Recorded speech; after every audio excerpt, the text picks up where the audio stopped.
Olá, pessoal, bom dia. Sejam muito bem-vindos aí a mais um bloco, né? Um bloco de bate-papos sobre os filmes da segunda Mostra de Cinema Negro de São Félix, né? Lembrando que esses bate-papos é uma parceria entre a Travessia Filmes, uma produtora que eu participo, é uma parceria com a Mostra aí de Cinema Negro de São Félix. Então, desde já, eu quero dizer a vocês que para mim é um prazer estar aqui com vocês conversando, né, sobre os filmes, sobre as temáticas que eles abordam. Então, para mim, é uma grande honra e um prazer estar aqui com vocês, né? Eu sou Tamires Jesus, né? Para quem não me conhece ainda. E hoje, aqui nesse momento, eu vou bater um papo com o Luan para falar sobre o filme Suíte Cachoeirana. O Luan já está aqui com a gente. Bom dia, Luan. Seja bem-vindo. Né? Eu gostaria aí que você já começasse falando um pouco sobre você, né? Sobre de onde você vem, o que é que você faz, e aí apresentar um pouquinho já do filme. Microfone. Oi, gente, bom dia. Eu sou Luan Santos, eu sou natural de Salvador, Bahia, e atualmente eu moro em Cachoeira, onde eu estudo cinema e audiovisual na UFRB. E eu sempre quis fazer cinema mesmo, e desde que eu descobri que tinha esse curso em Cachoeira, eu, eu me esforcei e, tipo, estudei para passar na universidade pública e conseguir estudar lá. Eu gosto bastante da cidade, tipo, já gostava antes e morando nela é sempre bom estar nesse espaço mesmo da cidade, sinto bastante falta, tipo, de um período antes da pandemia, onde a gente podia andar, tipo, tranquilamente na cidade. E eu faço cinema, eu sou, tipo, na maioria das vezes diretor, mas também trabalho com outras áreas dentro do audiovisual. E, tipo, esse projeto é bem importante para mim, assim, ele foi um dos primeiros, tipo, projetos que eu dirigi na universidade, e tá compondo a Mostra de Cinema de São Félix é bem gratificante mesmo. É o primeiro, tipo, festival ou mostra que eu participei e fui selecionado, então é bem importante para mim e para a cidade de São Félix mesmo, por instigar uma prática cinematográfica, tipo na cidade. E o processo do filme é bem interessante porque tipo, em uma matéria de oficinas orientadas de audiovisual 2, se eu não me engano, em 2019, a gente tinha um projeto de fazer um videoclipe com um artista local. E nisso, eu e minha equipe, a gente tipo, começamos a procurar artistas na cidade e a gente estava muito interessado em fazer o videoclipe com música instrumental. A cidade tem duas filarmônicas, que é Minerva Cachoeirana, que participa com a gente do clipe, e a Lira. E a presença mesmo na música instrumental é bem forte na cidade, tem os novos cachoeiranos também. Então a gente queria muito fazer um clipe com a música experimental e estimular também esse tipo de música que apareça mais tipo nas produções locais também, sabe, tipo nos nossos próprios trabalhos. E nisso a gente acabou encontrando, eu tinha ido alguns dias na Minerva para conversar com os músicos mesmo, com as pessoas, e me indicaram o Vini, que é o Mil Vinis, que é o compositor da música e o protagonista do videoclipe. E ele apresentou antes uma música é uma música voz e violão, que é bem bonita, ele tem um trabalho muito incrível, assim, com música mesmo. E aí a gente disse que estava procurando algo mais instrumental, e ele disse que tinha acabado de fazer a Suíte Cachoeirana, e era uma composição bem, tipo, ele já disse de antemão que era bem grande, e a gente, tipo, ficou bem, tipo, satisfeito, assim, tipo, antes de ouvir já, só por ele ter alguma composição instrumental pra gente ouvir, pra gente, tipo, pensar nessa possibilidade.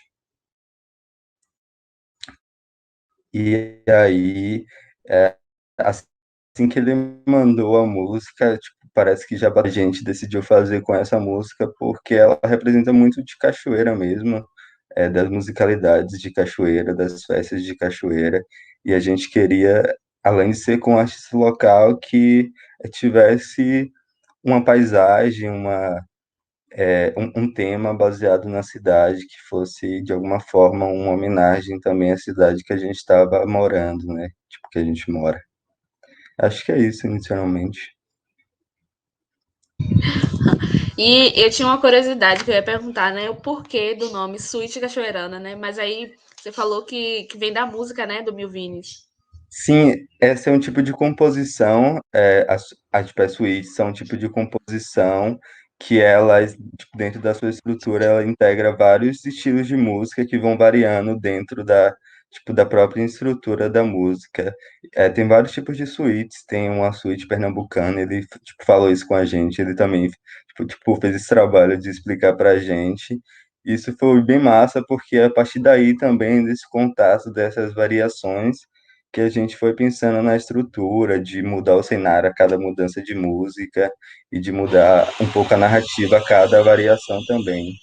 Então foi bem importante esse conhecimento sobre a estrutura mesmo da música.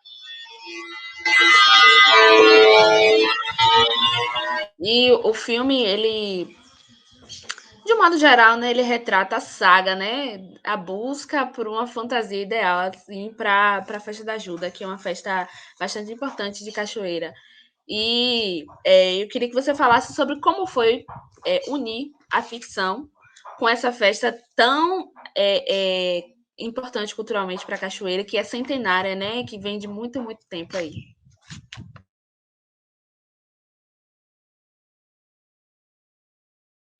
Pa- Desculpa. Todo o processo do clipe partiu muito da música mesmo. A gente. Eu queria pedir desculpa que tem um som aqui do vizinho muito alto e eu tô sem fone, e aí não tem como. Aí eu peço desculpa de antemão. É, então, esse processo tipo, de compor o visual mesmo, de buscar as referências, partiu muito da música. Eu aí, comendo, indo para a faculdade, para que da música pudesse vir a narrativa mesmo e não encaixar alguma narrativa na música.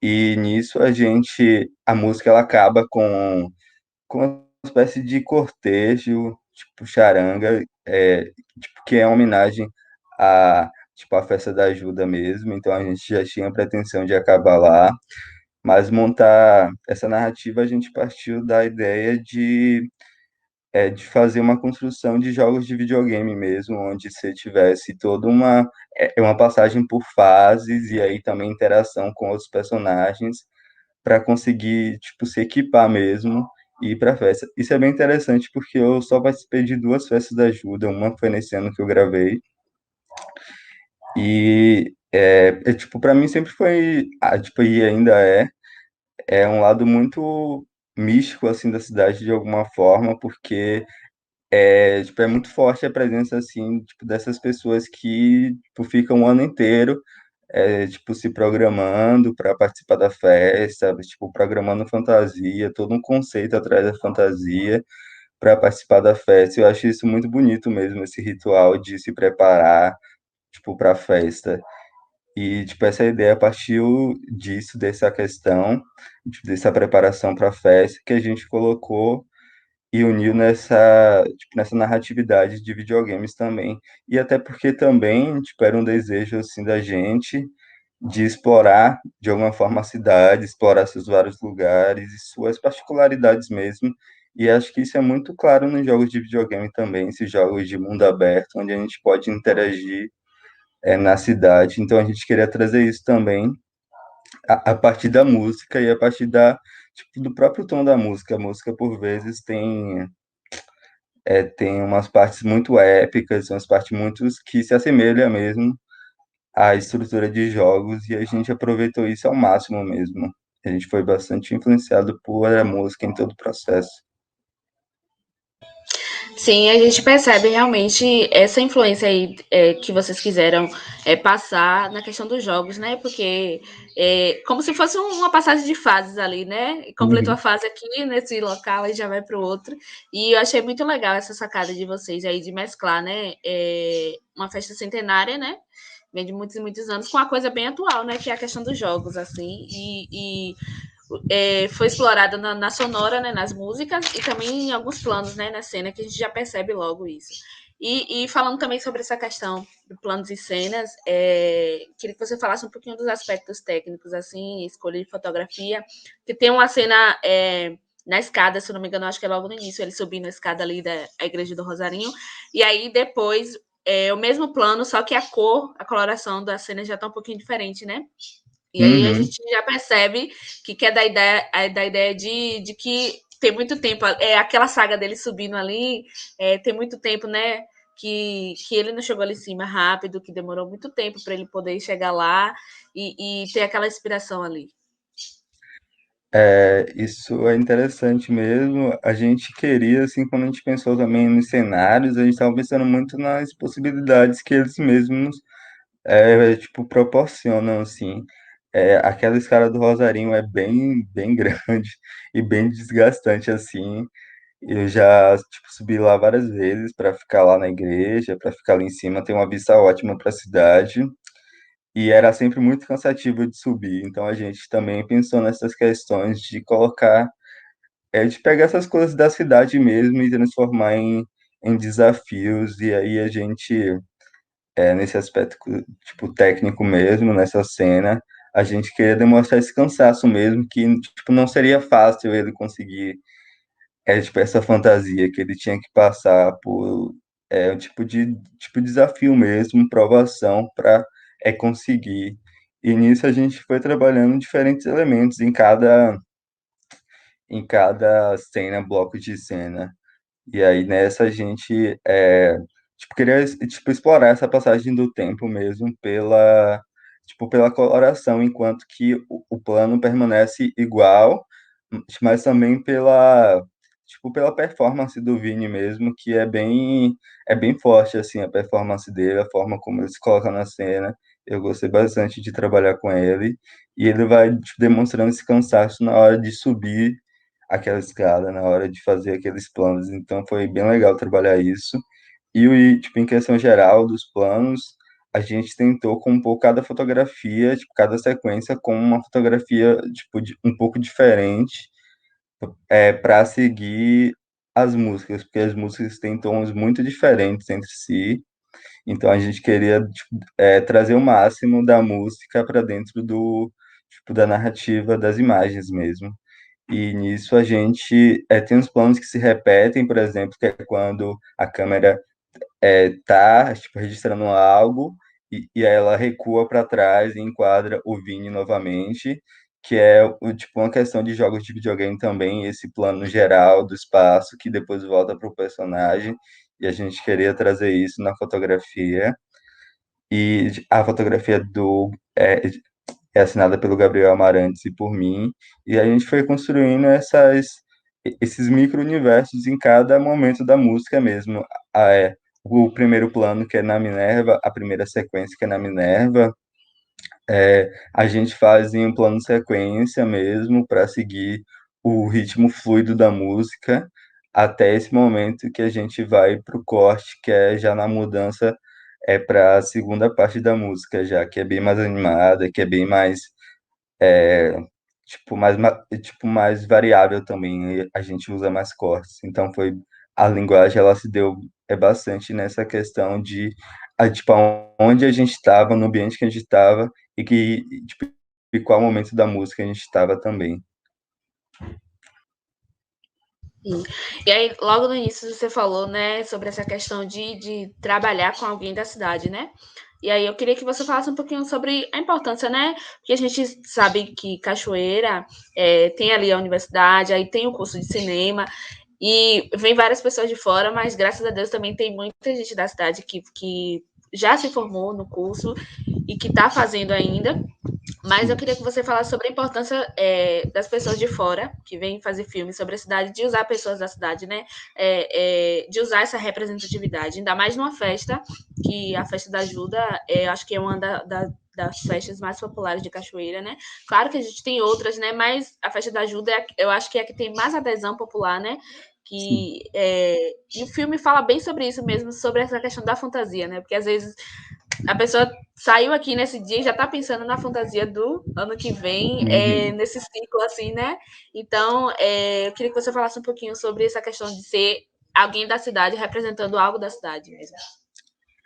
Isso é muito importante, foi muito importante para a gente na hora de buscar pelos artistas mesmo e das músicas. A gente queria também músicas não só que fossem artistas da cidade, mas falassem da cidade também, que experienciassem a cidade, trabalhar com o Vini e outras pessoas de Cachoeira, tipo, os integrantes da Minerva, alguns, participam também tipo, das partes lá, eles são importantes, assim, para a narrativa também, eles também são, de certa forma, tipo, os personagens que guiam o Vini, o protagonista, tipo, na música, na jornada dele, e trabalhar com as pessoas de Cachoeira é bem importante. Eu cheguei na cidade em 2018, a gente é muito novo na cidade ainda, e isso é importante demais a gente ter outras pessoas trabalhando com a gente que também não seja do cinema, que também façam outras coisas, mas experiencie a cidade de outras formas que a gente, sabe? E tem uma propriedade muito maior para criar estéticas e falar da cidade do que a gente. Então, a gente também tipo, chamou para trabalhar com a gente nesse videoclipe o Fernando Neto, ele é tipo, ele é um morador de Cachoeira, tipo, se eu não me engano, ele não está na faculdade agora, mas ele sempre andava por lá, ele desenha, ele faz tatuagem, ele é um artista muito incrível, assim, e a gente chamou ele para ser assistente de arte, e ele que, basicamente, foi ele e o Pedro Rodrigues, que fizeram o design, assim, da fantasia, e que, tipo, exatamente, e, tipo, ele como membro da cidade, assim, tipo, ele que deu as ideias pra gente da fantasia também, tipo, de misturar essas fantasias. A fantasia tem uma mistura, tipo, tipo, dos mandus, que são bem importantes para Cachoeira, tipo, a associação é muito forte mesmo, e sai todo ano na festa da ajuda, e é muito interessante a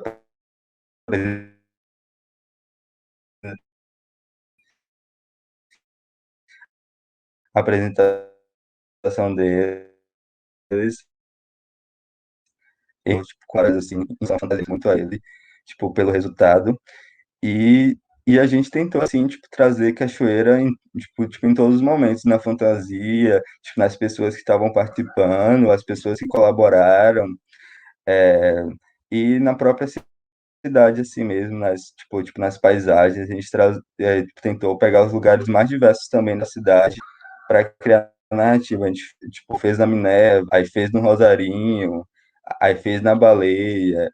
Então, tipo, a gente tentou ir para vários lugares da cidade mesmo para, tipo, criar essa saga, tipo, desse personagem que é de Cachoeira, né, que é cachoeirano. E eu já deixo isso claro na sinopse, sabe? Ele, tipo, é de Cachoeira, a história é em Cachoeira, e é sobre Cachoeira. Isso. E aí, qual a importância desse filme que é de Cachoeira, que é sobre Cachoeira, que é feito em Cachoeira, né? Está participando da Mostra de Cinema Negro aqui de São Félix, né? Cachoeira e São Félix, cidades vizinhas, cidades irmãs, né? Queria que você falasse sobre essa importância, né? Das pessoas daqui da região de se verem, de verem o seu espaço, a sua região, a sua cidade, de se verem assim em tela. E como você falou um pouquinho no início, né? Meio que uma inspiração, né? Para que outras pessoas permeiem esse meio aí, se adentrem no meio audiovisual. Uhum. Eu acho importantíssimo mesmo toda a construção, né, da mostra, eu acho impressionante, porque a gente sempre tem atividades em Cachoeira relacionadas a cinema, a produção, mas São Félix é muito pouco vista nesse sentido mesmo, é muito pouco exibida, e a mostra é bem importante, assim, e, tipo, infelizmente eu não pude ir na primeira edição que teve no ano passado, no ano retrasado, mas eu, tipo, adoro a iniciativa, adoro o conjunto de filmes que está sendo exibido e acho importante demais, assim, para São Félix mesmo, ter uma produção mais forte e ter polos de exibição mais forte também, sabe?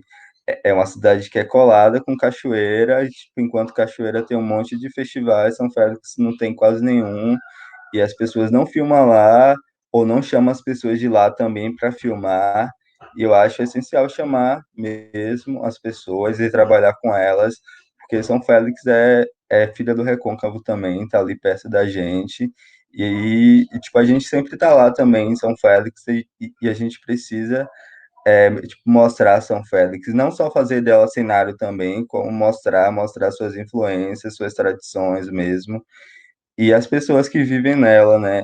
E é muito importante tipo, isso de se ver, porque também foi bem importante assim na construção da ideia de jogos de videogame, é que eu jogo jogos desde criança e não tem personagens negros, tipo, protagonistas nessas histórias, a não ser que seja alguma história de criminalidade ou algo relacionado a coisas, tipo, geralmente ruins. Então, é bem importante criar tipo, essa narrativa também de jogo para me colocar, enquanto pessoa negra, o Vini, a cidade, assim, nessa questão de jogos e se ver numa narrativa que é de fantasia, sabe? Também eu acho que, tipo, Cachoeira é uma cidade muito propícia, assim, para uma fantasia, para estimular essa ideia. E, tipo, São Félix também, tipo, nessa questão, e é bem importante filmar a Festa da Ajuda nesse sentido também, porque tem pessoas tipo, tanto de Cachoeira quanto de São Félix estão ali, tipo, unidos naquela festa, sabe, pelaquela festa, e isso é bem importante, assim mesmo, essa união mesmo, tipo, essa confraternização, esse encontro, e eu acho sensacional a proposta do festival mesmo. E eu queria muito que não tivesse rolado essa pandemia para poder ser exibido na praça mesmo. Acho que é um filme perfeito, assim. É um videoclipe perfeito para ser exibido na praça mesmo, com as pessoas. As pessoas que estão ansiando, assim, pela festa da ajuda também terem aquele gostinho. Então, acho importante. Terão outras oportunidades, se Deus quiser, de ser exibida assim na praça. É, e aí, vamos nessa questão da abordagem da pessoa negra, não só na questão da criminalidade, da pobreza e tal. E eu acho realmente que a mostra ela veio para isso, né? Tá aí exibindo filmes que contam a história de pessoas negras de outras perspectivas, não só pelo lado ruim, né? Mas outras perspectivas felizes e tal. É uma inspiração realmente, né, para as pessoas daqui da cidade, tanto de São Félix, tanto de Cachoeira e de outras cidades que vão aí assistir, que estão aí assistindo a mostra com a gente. Então, a mostra mesmo traz essa ideia, né, de mostrar o negro sem aquele padrão de sempre, né, de ser marginalizado. Né? Luan, eu agradeço você imensamente por Eu ter que aceitado o agradeço. convite para aqui bater nesse papo com a gente. Foi rapidinho, né? O tempo passa Uhum. rápido, mas eu agradeço você por ter contado, por ter vindo aqui contar um pouquinho sobre a produção do filme e tal. Muito obrigada, parabéns mais uma vez pelo seu filme, muito bom. Contar a cachoeira, mostrar a cachoeira, né? Sempre muito legal a gente ver Cachoeira e São Félix em tela. E o seu trabalho, né, faz isso muito bem. Então, parabéns mais uma vez e muito obrigada. Obrigado, Tamires. Eu que agradeço pelo papo mesmo. Foi muito bom contar, assim, tipo, da experiência também. E, tipo, acho a gente, assim, enquanto estudante, a gente não tem muitas essas oportunidades de conversar, assim, mais abertamente sobre tipo, o processo de construção dos filmes mesmo. Geralmente a gente só exibe e tem pouco diálogo, então é importante esse diálogo. E é muito importante exibir o Suíte Cachoeirana, do Mil Vines, na mostra mesmo, e que as pessoas de São Félix e de outras cidades se sintam convidados mesmo a estar em Cachoeira, a vivenciar a Festa da Ajuda, e acho que é isso. Obrigado. Obrigada, tchau. Tchau.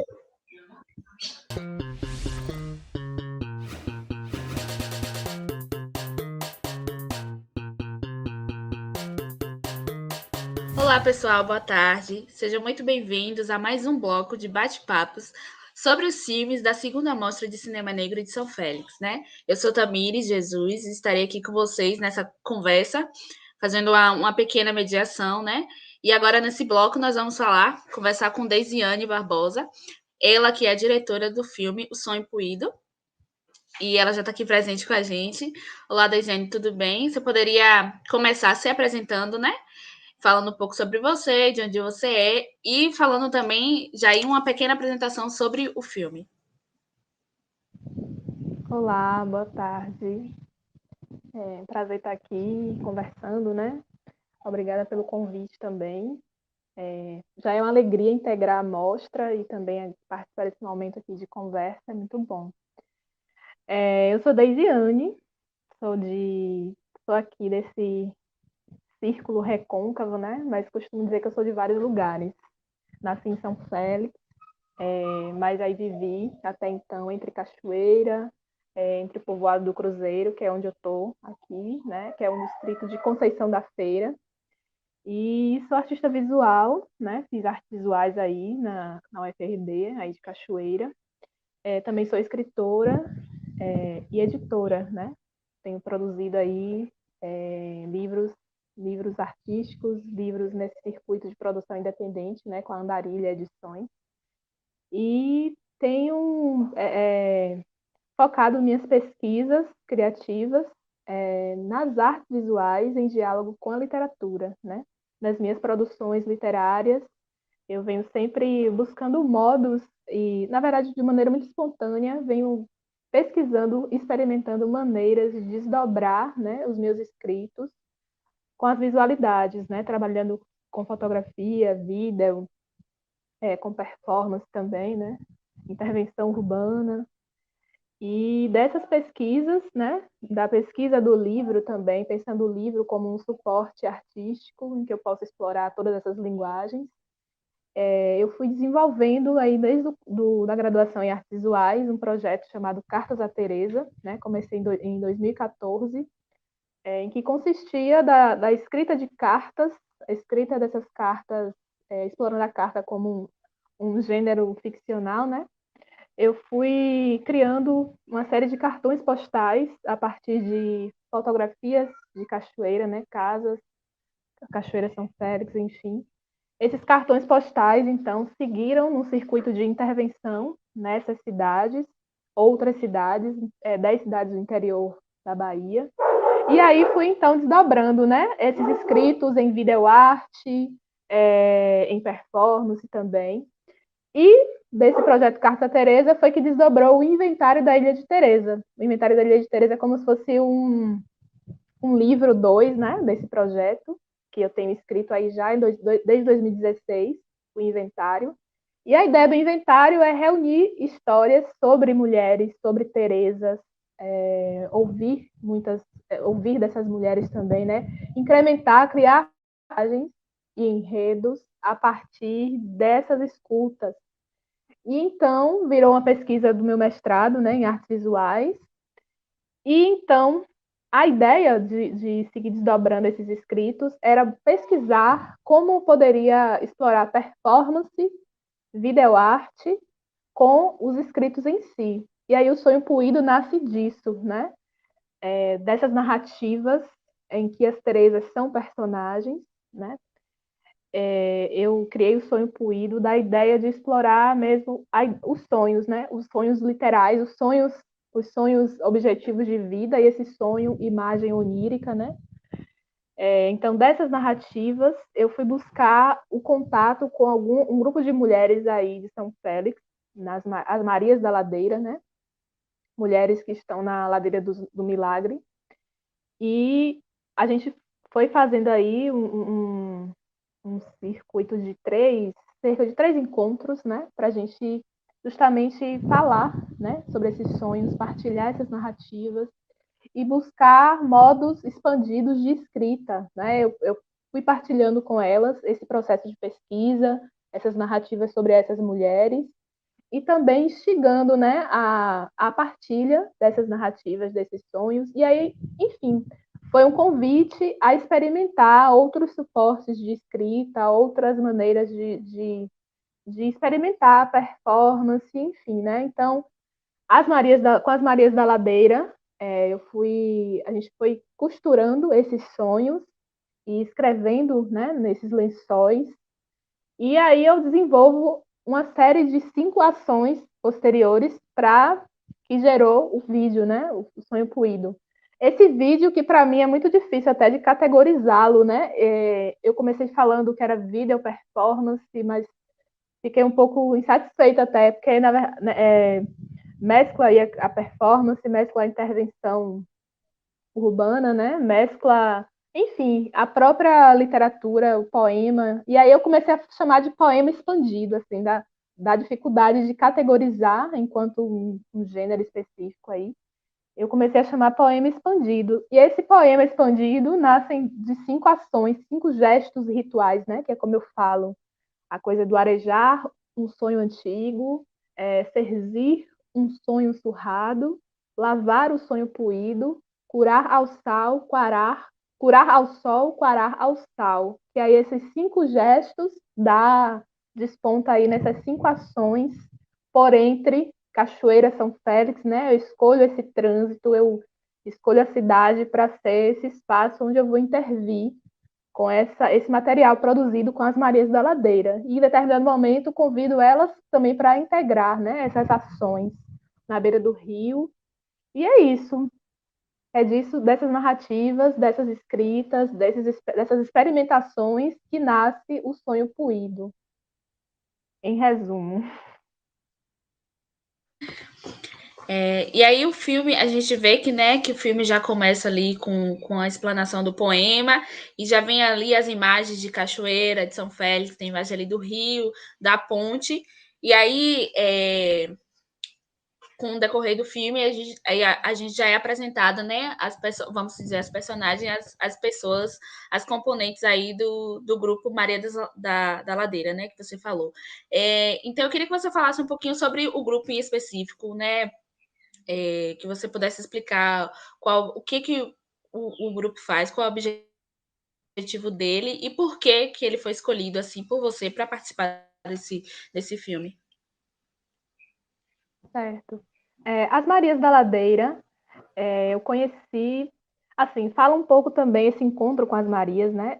É um pouco desse meu percurso, sempre circulando assim, né? Sempre eu nasci em São Félix, mas nunca morei em São Félix, né? Sempre nesse trânsito, desde criança, morando com meu pai em Cachoeira, né? A família do meu pai é de Cachoeira e a família de minha mãe é aqui do povoado do Cruzeiro, que é vizinho, né? Bem próximo, Conceição da Feira. Mas, assim, desde criança eu nasci nesse trânsito, nessas duas casas, dessas duas vivências. E aí, em 2000, mas sempre assim, transitando muito por São Félix também, né? Aulas e, enfim. E aí, em 2019, eu tive a oportunidade de morar em São Félix, de fato, né? Viver um pouco mais a cidade, que eu não tinha essa vivência tão mais atenta. E aí eu falei, poxa, eu queria fazer essas. Eu já vinha desenvolvendo dentro do mestrado os levantes poéticos, que a ideia dos levantes poéticos é reunir com grupos de mulheres de localidades onde eu estivesse ou por onde eu estivesse passando, e então propor essa partilha e registros de narrativas, né? E aí esse registro, essa partilha ocorria com a oralidade mesmo, né? Contar essas memórias, narrar essas histórias. E também a gente buscava maneiras de registrar, seja com a escrita, seja com, não sei, fotografia, enfim.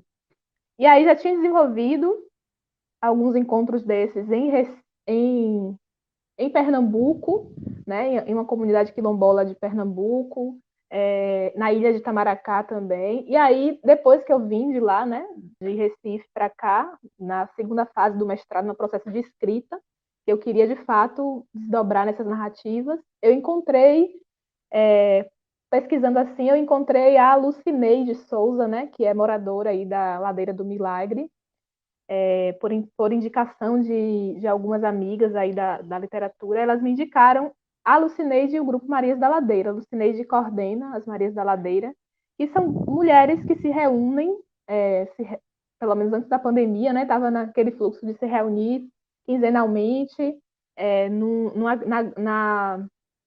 no espaço, no Centro Cultural Santa Bárbara, né? Centro Cultural e Social Santa Bárbara, que é coordenada por Lucineide, em frente à Gruta de Santa Bárbara, na Ladeira do Milagre. E aí elas se reuniam quinzenalmente para discutir diversos assuntos, para falar sobre a comunidade, para falar, para partilhar cursos, né, oficinas, sempre trazia, levava para lá convidadas, pessoas convidadas que fizessem atividades culturais, enfim. E também oficinas de escrita, né, a Irmandade da Palavra aconteceu com esse grupo de mulheres. Enfim, era um grupo que já estava formado nesse sentido, né? E sempre de mulheres e também com seus filhos e filhas, né? Elas sempre tinham essas vivências. E aí era perfeito, assim, né? Porque já havia essa formação, e aí era justamente o que eu queria, poder trocar com essas mulheres. E foi daí a oportunidade de fazer esse convite para integrar, fazer as atividades de escrita e integrar o Sonho Puído. E aí, o filme, assim, o Sonho Impuído, ele começa de uma forma bem poética, né? Ali, a sua cena na ponte, e aí já vem ali a declamação do poema. E aí depois, eu considero, assim, como uma quebra, vamos dizer, uma quebra documental, né? Que já vem a parte da participação das mulheres, aí já vem vocês ali na área verde, ali do Rio, e já vem não mais uma performance, mas sim a vida real, né? Vamos se dizer. Ali está retratando o encontro de vocês, no momento em que vocês estão ali conversando, dando risada, vivendo um momento de descontração, que estão escrevendo ali os seus sonhos ali nos panos. E eu queria que você explicasse como foi, né, essa decisão, né, de mesclar essa questão mais poética, essa questão mais construtiva, mais performática, e juntar com a realidade, né? Com uma questão assim mais documental, de uma questão assim que não foi tão encenada, que foi a realidade, né? Vamos se dizer. De uma coisa de um encontro que quando a gente assiste, dá a entender que acontece regularmente, essa questão do encontro de mulheres, para, como você falou aí, para conversar, para se fortalecer, né? Então, como foi essa questão de mesclar, né? Fazer a mescla aí entre essa questão mais poética, mais performática com a realidade? Ótima pergunta, assim. Justamente a mescla é um ponto-chave, né, dessa poética em que eu tenho trabalhado, justamente mesclar essas pluralidades, essas multilinguagens. Foi muito consciente assim a ideia de, dentro dessa ação, performance poética, também trazer esse aspecto do documental, né? Porque eu queria que fosse também a coisa metalinguística, né? Um vídeo que fala de uma ação, a própria ação ali acontecendo, e o relato, o literal relato, né, de alguma dessas mulheres. Então, foi uma escolha muito consciente nesse sentido, porque guia esse meu processo a ideia de mescla.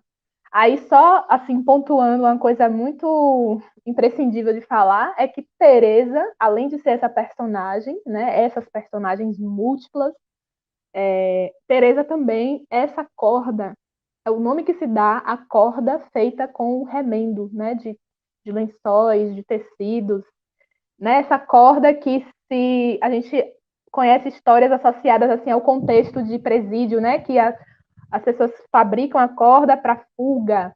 E aí eu pego essa metáfora, assim, e trago para essa leitura, né, de construção de forças, né, construção de cordas para alçar essas liberdades, né, transcender essas liberdades. A próprio gesto ali de reunir forças narrativas, o diálogo, fortalecimento, né?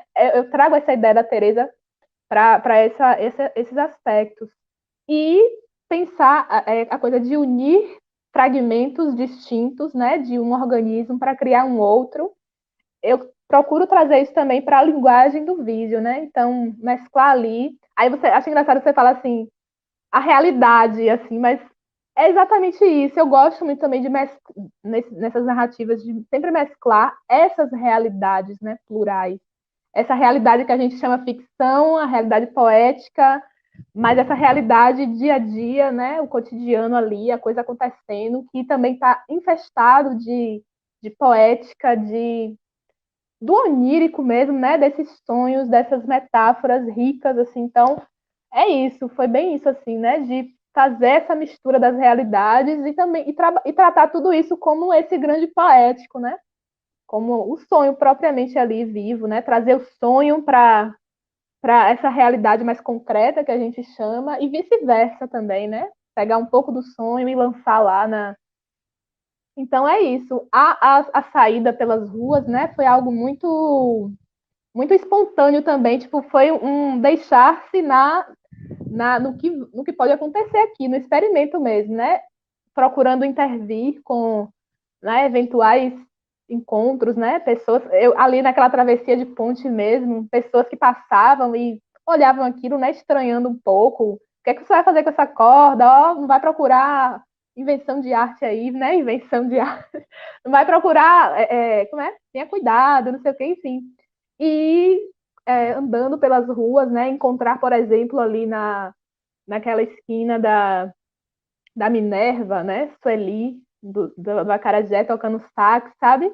E refletir sobre tudo isso, e inserir tudo isso naquela narrativa, e caminhar, passar pela frente da Boa Morte, assim, pensar o que é a Irmandade da Boa Morte, sabe? Tudo isso, pegar essas realidades e jogar dentro desse sonho, né? Esse sonho puído, esgarçado, gasto, fortalecer esse sonho costurando, né? Todos esses pedaços, assim, de força de cada uma dessas histórias. Então é um pouco nesse sentido.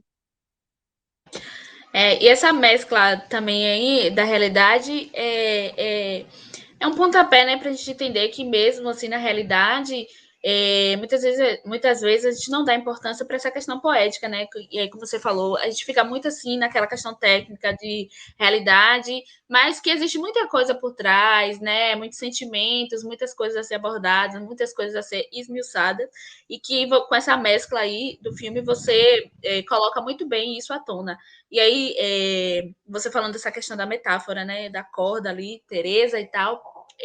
Uma coisa que eu achei muito interessante é que essa questão de vocês escreverem ali os sonhos nos lençóis e depois amarrarem, formarem a corda, e aí depois vem a parte de que você sai, né? Pelas ruas. E aí eu queria que você falasse. Eu entendi dessa forma, mas eu gostaria que você explicasse se é dessa forma mesmo, se é um grupo de mulheres que estão ali se fortalecendo, compartilhando seus sonhos, mas que muitas delas não podem viver, né? Que são sonhos retraídos, desgastados, que foram sonhados desde pequeno, que foram atrapalhados por outras questões. E ali, no meu entender, eu vi como se você fosse uma pessoa que estivesse levando esse sonho para frente, né? Com essa saída sua ali pelas ruas, tem as cenas de você ali no Rio, e depois vem no final já cenas de você ali na praia.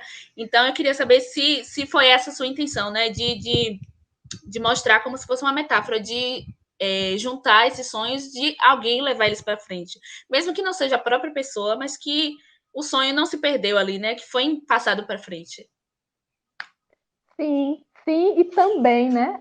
É parte muito disso, mas é também isso, e é muito mais, talvez, assim, de um jeito até que eu não consigo nem calcular, mas é uma alusão também a isso, né? Simbolicamente, a coisa de. A gente ficou muito. Uma delas, inclusive, falou muito sobre isso, sabe? Do encontro, da força do encontro, da gente poder. O gesto, a ação mínima de parar para refletir sobre o que é que a gente sonha, que às vezes são coisas mínimas, né? Às vezes sonha ver o mar, conhecer o mar, por exemplo, uma delas sonha. Até coisas outras, sabe? Mas às vezes coisas mínimas. Então, a coisa de parar para falar sobre isso, né? Desengavetar isso, né? Tirar aquela imagem do arejar o sonho antigo é muito inspirada na ideia de que a gente tem um guarda-roupa cheio de roupas que às vezes a gente nem lembra que tem, né? E tirar aquilo do guardado ali e colocar para arejar, sabe? Colocar para ventar, para. Então, foi um pouco isso, né? De construir essa força na fala. Uma delas falou assim: foi bom viver esses encontros, porque a gente sair um pouco dessa rotina, ser dona de casa, ser mãe, e também, sabe, juntar isso e falar sobre isso e ouvir a outra, enfim. Aí a coisa de sair com esses sonhos e lavar é muito buscando essa metáfora, esse simbólico mesmo, e também refletindo algumas imagens que as narrativas textuais trazem, né? Esse ritual do lavar o sonho, né? assim, trabalhando com todas a carga de simbologias que tudo isso tem, né? Essas águas doces, depois essas águas salgadas, pensar esse trajeto, né? Rio Paraguaçu, Baía de Todos os Santos. Então, pensar nessa metáfora do tratar esse sonho, né? Produzir essas curas, que é ali a partir do encontro, mas tem o trajeto, enfim. É isso que você diz, que você sugere, e talvez muito mais, né? Enfim, perpassa por aí. E aí, falando um pouquinho mais sobre a questão técnica do filme, eu queria que você falasse sobre como foi pensado a trilha sonora. A gente vê que tem muito ali som ambiente, né? Logo no início tem ali o som do trem, né? Passando na ponte, e o som ambiente do vento ali na área verde, o rio e tal, o som do mar. Como foi pensada essa questão da trilha sonora no encaixe do filme como um todo? Sim. Mais uma vez, na trilha sonora, eu procuro contemplar essa mescla que você diz, né? Eu quis inserir, aproveitar essa riqueza de sonoridades que essas duas cidades têm, né? Inserir essa realidade concreta a partir do som, mas também queria buscar essa outra narrativa, né, a partir da criação dessas trilhas, que aí aconteceu, eu convidei algumas pessoas, convidei a Maine Jesus, que é uma artista, multiartista também, de Santo Amaro, convidei a Maine, convidei o Tsumber Maria, que é um dançarino, poeta também, escritor, moçambicano, que mora em Recife, né? Ele performer também, enfim. E aí convidei eles dois a produzirem trilhas a partir dessas imagens, né? Que eu fui compartilhando, que eu fui narrando esse trajeto que eu pensava em fazer. Convidei eles a comporem, né? Pequenas temas, né? Para serem inseridos no vídeo. E aí aconteceu de maneira muito experimental também, né? Que foi essa coisa à distância, a Maine ali, ela um dia veio à cachoeira, deu uma olhada nas imagens que eu tinha, então a trilha foi sendo inserida após as imagens, né? A captação de imagens, no processo da costura mesmo da edição, e foi nesse diálogo, né? A partir desses resultados, desses experimentos iniciais, eu fui vendo também como ir dialogando, como ir interessando, né? Isso na imagem. E aí foi bem isso, assim. A de Manuel, do Sumbe Maria, ele tinha feito uma trilha no Balafon, né? 2 trilhas, aí eu ouvi um dia, assim, ouvindo no Instagram, achei perfeito para uma dessas pílulas do vídeo, e aí dialoguei com ele cedeu, né? E aí uma das trilhas entra nessa parte do diálogo com as mulheres, e já a outra entra na parte final, né? Do mar. E aí foi isso. Foi também sendo uma costura nesse sentido, né? Experimental, ouvindo, sentindo essa troca. Muitos desses trabalhos que eu tenho feito têm essa característica, né? De ser sempre algo colaborativo com outras pessoas, outros artistas, outras artistas, enfim. Nessa qualidade, né? A Teresa Corda, também para mim vira esse verbo, né? Interessar, o interessamento, né? De poéticas, de ideias, de sonhos, de estéticas. Muito bom. E aí, você falando essa questão da edição, é uma dúvida que eu fiquei assim quando eu assisti, a questão da tela branca, né? Que a gente vê, a tela branca aparece algumas vezes, e eu fiquei pensando assim, se a tela branca servia como uma separação de atos, vamos dizer assim, né? Só que aí, inicialmente, eu pensei, separando os atos. Só que o ato seguinte, as cenas seguintes eram continuações, mas não continuações assim, é, continuadas da cena anterior. Era uma continuação da história, só que de outra forma, de outro ângulo, assim, vamos dizer, as primeiras cenas na ponte, aí vinha a tela branca, já vinha no rio embaixo, aí depois vinha a tela branca, já era na rua. E aí eu queria que você falasse sobre o uso, né, dessa opção aí da tela branca, como se fosse uma divisão de atos, se foi assim mesmo que você pensou. Exato, nesse sentido, né, de criar brevíssimos intervalos entre um ato e outro, né, que eu pauto essa costura nessas 5 ações, foram 5 momentos diferentes, cinco dispositivos, né, de ação, e aí eu quis criar esses breves intervalos, né, digamos, é o ponto de intervalo dessa costura, que como você falou, é uma continuação, mas a outra já é uma outra proposta, mas é de fato uma ligação com a anterior, né? Aí existe essa narrativa maior e essas pequenas narrativas procuro costurar justamente com esse recurso, né? Esse breve intervalo da tela branca. Que aí são os 5 gestos, né? Que é o arejar o sonho antigo, cerzir o sonho surrado, lavar o sonho poído, curar ao sol, quarar ao sal. Então, essas 5 vão sendo separadas. A imagem da ponte, né? A ponte une, separa. Enfim, eu já vi muitas pessoas se referir a essa ponte falando assim: a ponte Dom Pedro II que separa a Cachoeira de São Félix. Mas a ponte une, mas ao mesmo tempo, enfim, ela está ali naquele hiato, né? Do rio, enfim. Mas é Vai, nessa proposta. vai mais da percepção da pessoa, né? De como ela enxerga a Isso. ponte, né? De como ela enxerga ali a relação das duas cidades, né? De se é de separação, se é união e tal. E Uhum. muito legal. Outra dúvida que eu fiquei quando eu assisti também, que eu gostaria que você falasse, né? Que tem um momento que você fala, né? Nomes de mulheres. E aí eu fiquei pensando se esses nomes de mulheres são o nome das pessoas que participaram ali com você naquele momento, ou se são a parte, já são a parte do poema. E aí também, já nessa pergunta aí, eu gostaria de saber se o poema foi construído junto ali naquele momento, ou se é uma construção sua. E também, eu acho, se eu não me engano, eu acho que eu percebi que o poema tem algumas partes do poema são sonhos que estão escritos ali nos panos, né? Se eu não me engano. E Uhum. aí, por isso que eu fiquei com essa dúvida, né? Se foi uma construção coletiva ou se foi uma construção sua que você aproveitou essa atividade aí da transcrição, né, dos sonhos para os panos. Sim. Tudo isso.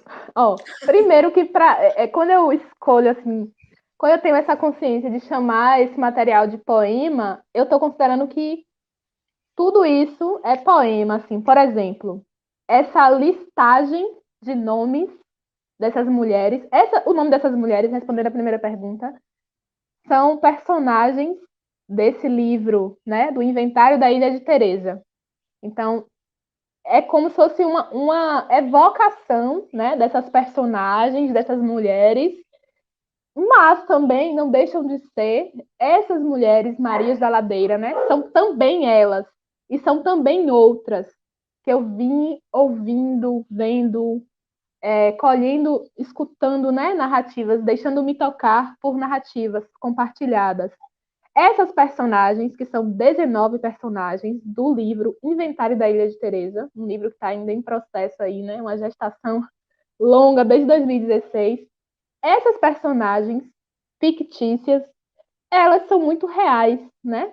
Que a gente falou das realidades, da ficção realidade. Elas são muito reais porque elas são enteresadas por fragmentos dessas diversas mulheres com quem eu tenho cruzado, né?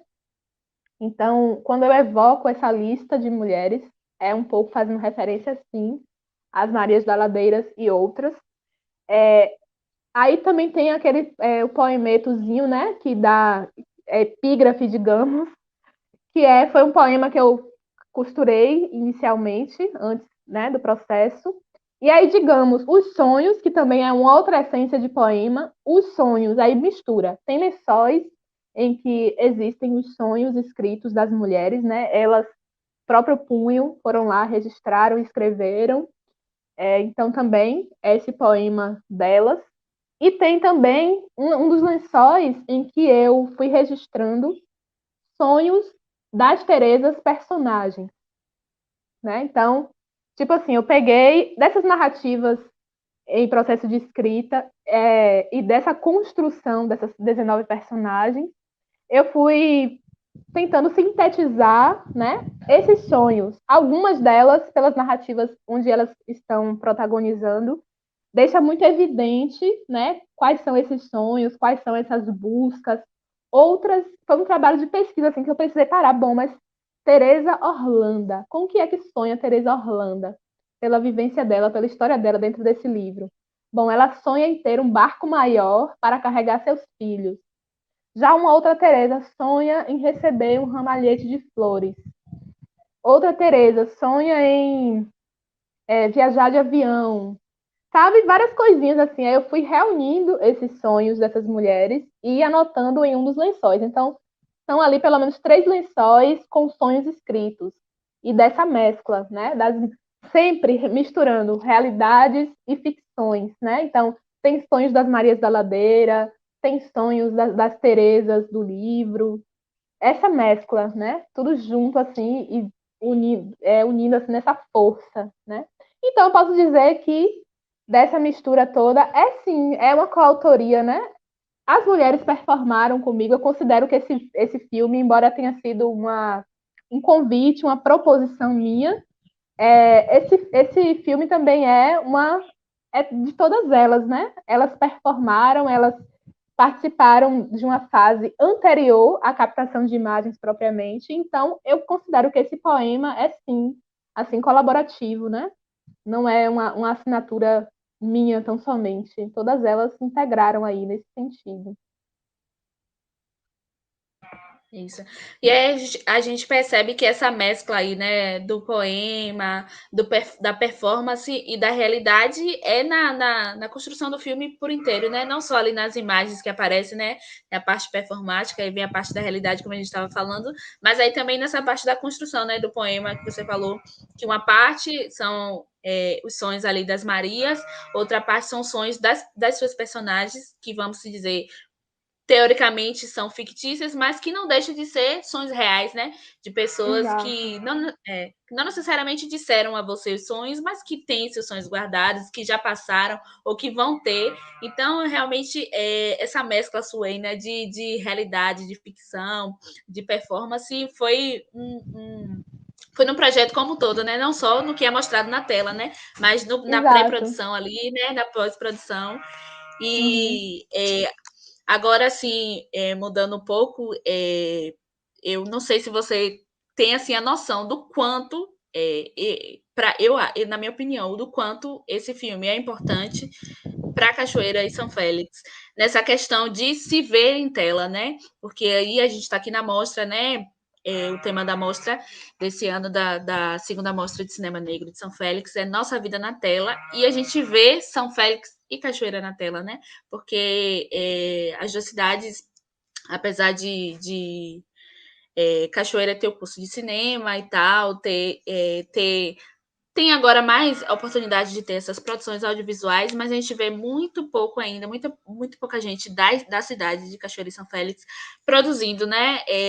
A gente tem aí já uma boa leva de pessoas, né, que são resistentes, que estão aí produzindo, que estão tentando fazer o seu trabalho, estão tentando ser reconhecidos, mas aí a gente vê que é muito difícil ser reconhecido pela própria cidade, né? Por Cachoeira e São Félix.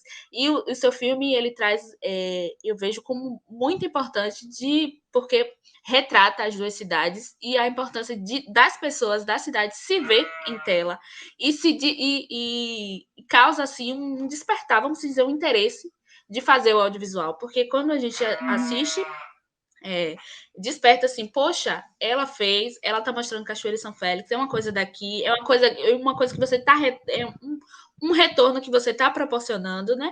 E aí Uhum. pode despertar, poxa, eu também posso fazer, eu também posso aprender, posso fazer cinema, ou pode ser, não precisa ser necessariamente cinema, né? Já que você não é cineasta, mas eu vejo nessa questão de importância, né, de mostrar que que as duas cidades podem fazer e podem fazer sobre aqui, né? Não precisa sair para fora, gravar coisa fora, pode fazer sobre São Félix, sobre Cachoeira, sobre as pessoas daqui. E aí nesse processo eu queria que você dissesse se eu acho que provavelmente sim, né? Mas se as Marias assistiram o filme, né? Qual foi a sensação delas, a receptividade, essa questão de se ver em tela, né? De ver o processo ali, né? Eu queria que você contasse um pouquinho. Olha, tudo isso aí concordo plenamente, assim, da importância de se ver, né? De ver as suas próprias narrativas nessa dimensão, né? Nessa dimensão e de atentar para mais uma maneira, mais uma linguagem possível, totalmente possível, de se contar essas histórias, né? Eu lembro muito a sensação, a resposta já ali naquele encontro na beira do rio. O encontro na beira do rio foi o terceiro encontro, né? Mas teve outros três, e aí acho que foi no terceiro encontro, da coisa de deslocar um pouco, né? Da ladeira, vir para a beira do rio. Aquela vivência, a gente fez um piquenique também, e as mulheres, assim, sabe, se iluminaram, se divertiram. Elas falaram assim, poxa, a gente poderia fazer isso mais vezes, do encontro em si, e também uma outra já falou assim, como é que seria se você de repente fosse lá dar uma oficina pra gente de fotografia ou de vídeo, sabe? Então, delas próprias perceberem a potência disso, né, de contar essas histórias, e que essas histórias, a partir dessa linguagem, elas tendem a circular de uma maneira muito mais potente, enfim, das próprias outras pessoas que de repente não participaram das atividades, de verem, né, de ouvirem essas histórias que partem dali mesmo, daqueles, sabe, de reconhecerem essas riquezas e tudo mais. Uma série de ressonâncias, assim, né, dessa ação. E aí você falou, já me perdi agora do que foi que você falou aí, o outro ponto que você falou. Foi sobre como foi essa receptividade delas de se ver, Sim. né? Depois da pós-produção, depois de tudo pronto. Uhum. Olhe, acredite que a gente ainda não teve a oportunidade de, reunidas, fazer essa amostra. Porque depois da finalização, ficou aquela coisa de, vamos marcar esse encontro, vamos marcar. Aí, deixa eu ver, teve na Flickr foi a primeira ocasião que, de fato, o vídeo foi exibido no encontro Litero Musical que aconteceu na Minerva, organizado pelo projeto Oxe, né, do IFBA de Santo Amaro. O pessoal fez uma projeção mapeada na Minerva, e ali foi a primeira ocasião em que o vídeo, de fato, foi exibido. Aí, depois disso, eu falando com o Lucineide, né, e aí, nessa ocasião, por ser noite, por ser, enfim, muitas mulheres, né, mães e tal, não poderiam fazer esse deslocamento, né, tinham filhos pequenos, etc. Aí, só que mesmo foi no dia, foi a Lucineide. E aí, a gente ficou naquela coisa de combinar um momento de fazer essa amostra, acabou que foi, aí veio a festa de Santa Bárbara, aquela movimentação, não sei o que, acabou que não aconteceu. Aí, quando foi no início do ano, já teve o início da pandemia, né? Enfim, até hoje não aconteceu a reunião em si. Mas algumas delas eu sei que já teve a oportunidade de ver o filme, a gente não conseguiu ainda se reunir. Mas é isso. Estamos aí nesse aguardo de fazer essa reunião, tanto lá no Centro Cultural Santa Bárbara, como aqui também onde eu estou, né? Nesse espaço onde eu estou, em Conceição da Feira, na Casa Amendoeira, que é esse espaço também que eu estou em construção aí. O período da pandemia está sendo ideal para reconstruir essa casa aqui onde eu estou, né? Que é numa zona rural, né, de Conceição da Feira. E aí, pensando esse espaço aqui também para propor essas reuniões, né, de levantes poéticos, de mostra, enfim, aqui na Casa Amendoeira.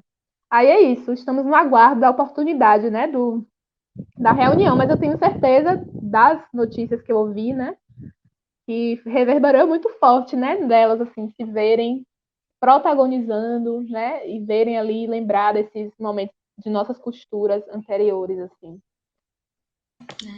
Eu tenho certeza que é um sentimento muito bom, né? De se ver em tela, porque Às vezes a gente só vê o outro, vê pessoas de fora e se vê ali em tela, para Uhum. elas, com certeza é muito importante, né?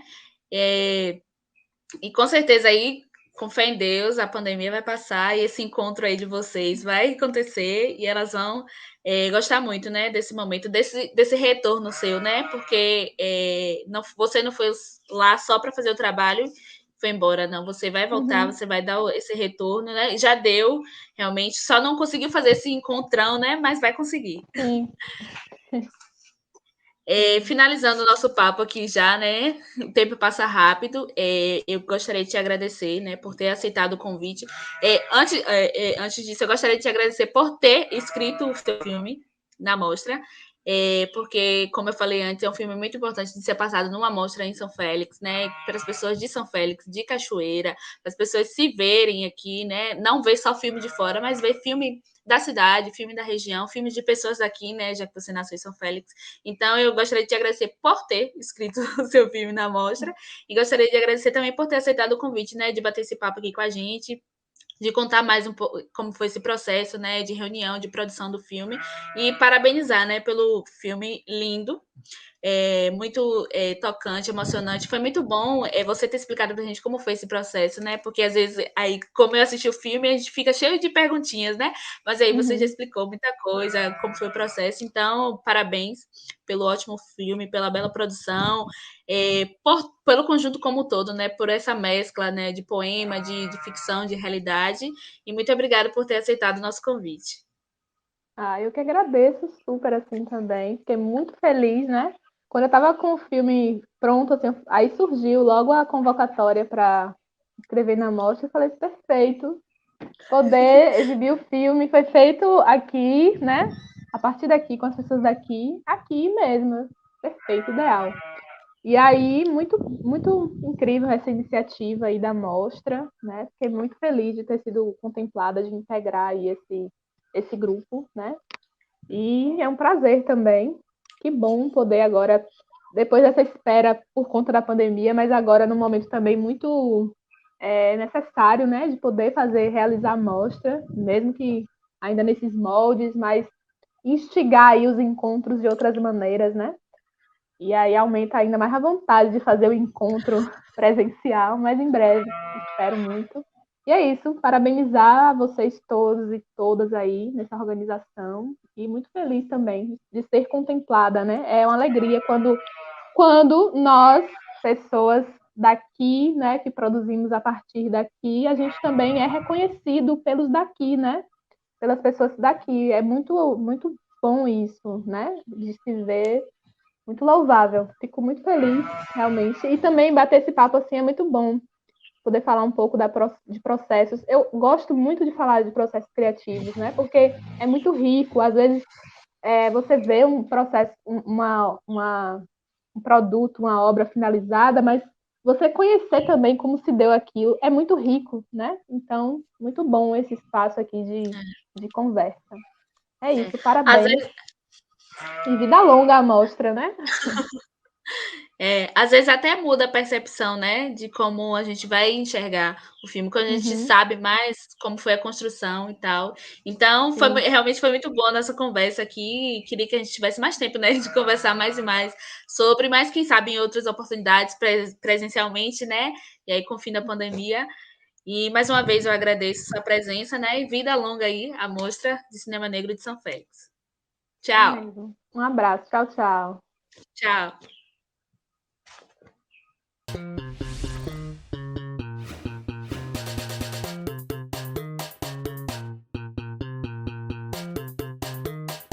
Olá a todos, tudo bem? Sejam muito bem-vindos a esse bloco de debates sobre os filmes da segunda Mostra de Cinema Negro de São Félix.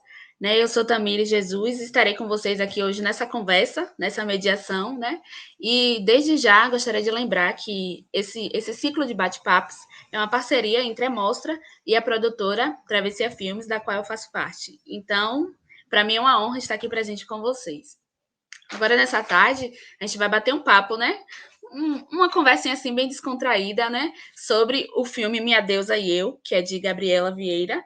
e ela está aqui presente também junto com o produtor executivo do filme, né, que está aqui também com ela.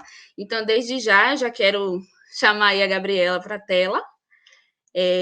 Dá boa tarde, né? Boa tarde, Gabriela. Seja muito bem-vinda. Boa tarde também, Guilherme Fogaça. Sejam bem-vindos. E, para começar, gostaria que vocês aí, né, se apresentassem, apresentassem um pouquinho quem são vocês, de onde vocês são, e apresentassem aí também o filme já. Um breve resuminho. Beleza. Bom, boa tarde. Agradeço muito a troca que a gente vai ter aqui, agradeço muito pelo convite. Foi uma surpresa, uma felicidade enorme fazer parte dessa mostra. E sou Gabriela. Você consegue me encontrar assim também nas minhas redes Gabriela, sociais. desculpa, só um minutinho. Diga. Você tá sem áudio para mim, eu não sei se é só para mim ou se para o Guilherme também. Aqui tá saindo. Tá, ok? Então acho que é só para mim. Foi mal aí, pessoal. O que eu faço? Você quer configurar antes de eu falar? Ou pode continuar falando? Pode continuar. Beleza. Então, atualmente eu falo aqui da cidade de Itu, eu moro no interior de São Paulo, já faz bastante tempo. No geral, eu trabalho com produção cultural, foi assim que eu iniciei minha carreira. Trabalho com música, muito mais voltado ao hip hop. Trabalho com cinema e audiovisual. Atualmente estou formada em cinema e audiovisual. E também trabalho com performance e teatro, que foi uma coisa que eu resgatei recentemente. Minha Deus e Eu foi o segundo documentário que eu fiz. O primeiro foi Sarjeta, que é sobre o ativismo do jovem através do rap. E em todos os meus trabalhos, o que eu o que eu procuro propor é primeiramente uma proposta de autoconhecimento. A mim mesmo, enquanto artista, e dessa forma também influenciar o autoconhecimento das outras pessoas. A experimentação também está muito vinculada a isso, de forma que eu não fique sempre preso ao clássico ou aquilo que é o convencional, mas também de buscar outras linguagens e fazer uma multilinguagem dentro de um produto só, assim como também Minha Deus e Eu, que envolve a performance, envolve a música e envolve a cinematografia.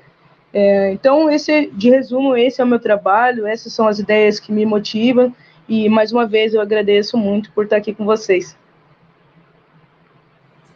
A gente que agradece, né, você ter aceitado o nosso convite para participar. Você também aí, Guilherme, pode se apresentar para a gente, falar um pouquinho aí, um resuminho. Boa tarde, Tamires. Boa tarde ao pessoal do The Filmes aí. Queria estar agradecendo o convite, agradecendo ao festival também.